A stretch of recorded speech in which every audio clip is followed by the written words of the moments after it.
Welcome to DVC news Telugu. Siddipet నియోజకవర్గంలోని పలుచోట్ల అకాల వర్షం కారణంగా రైతులు ఆరుగాలం కష్టపడి పండించిన పంట నీటిపాలైంది. తడిసి ముద్దై మొలకెత్తే పరిస్థితులు ఏర్పడ్డాయి.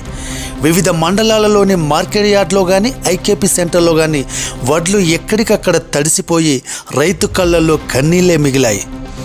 ఈరోజు రైతులకు భరోసాగా కాంగ్రెస్ ప్రభుత్వం రైతు ప్రభుత్వం అంటూ సిద్దిపేట కాంగ్రెస్ పార్టీ నియోజకవర్గ ఇన్ఛార్జి పూజల హరికృష్ణ 5 మండలాలకు సంబంధించిన రిపోర్ట్లు తీసుకోవడం జరిగిందని తెలియజేస్తూ సిద్దిపేట అర్బన్ మండలం వెంకటపూర్ గ్రామంలో తడిసిన ధాన్యాన్ని పరిశీలిస్తూ ప్రతి రైతు పండించిన వరి ధాన్యాన్ని ప్రభుత్వమే కొనుగోలు చేస్తుందని రైతులను ఉద్దేశించి మీడియాతో మాట్లాడుతున్నారు.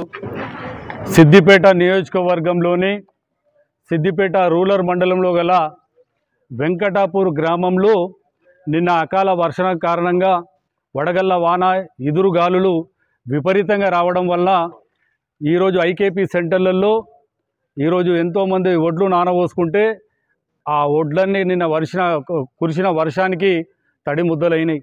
రైతన్నలంతా బాధపడుతూ ఉన్నారు, మా ఒడ్ల సంగతి ఏందని. మేము ఒకటే భరోసా ఇస్తున్నాం, కాంగ్రెస్ పార్టీ ప్రభుత్వం తరపున ఏ రైతన్న కూడా ఆధారపడవద్దు. తడిసిన ప్రతి గింజను కూడా కాంగ్రెస్ ప్రభుత్వమే కొంటుందని నేను వాళ్ళకు ధీమా వ్యక్తం చేస్తూ ఉన్నాం. దానితో పాటు ఈరోజు పొద్దుటి నుంచి సిద్దిపేట నియోజకవర్గంలో 5 మండలాల్లో గల రిపోర్టు మొత్తం అధికారులతో మాట్లాడి రిపోర్టు కూడా తీసుకోవడం జరిగింది. ఏ మండలాల్లో ఎంత పంట నష్టం జరిగింది, ఎక్కడ ఇప్పటికి కొయ్యని వడ్లు కూడా పంట ఎక్కడ నష్టం జరిగింది కూడా రిపోర్ట్ మా చేతికి వచ్చింది.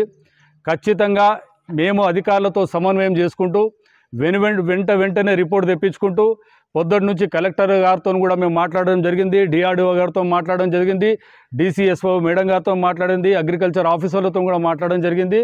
సిద్దిపేట నియోజకవర్గంలో 5 మండలాలు పట్టణంలో ఎక్కడైతే సిద్దిపేట పట్టణంలో పత్తి యార్డ్లో పోసిన వడ్లకు కూడా కాంగ్రెస్ ప్రభుత్వం రైతన్నకు అండగా ఉంటుందని ఒకటి తెలియజేస్తూ ఉన్నా.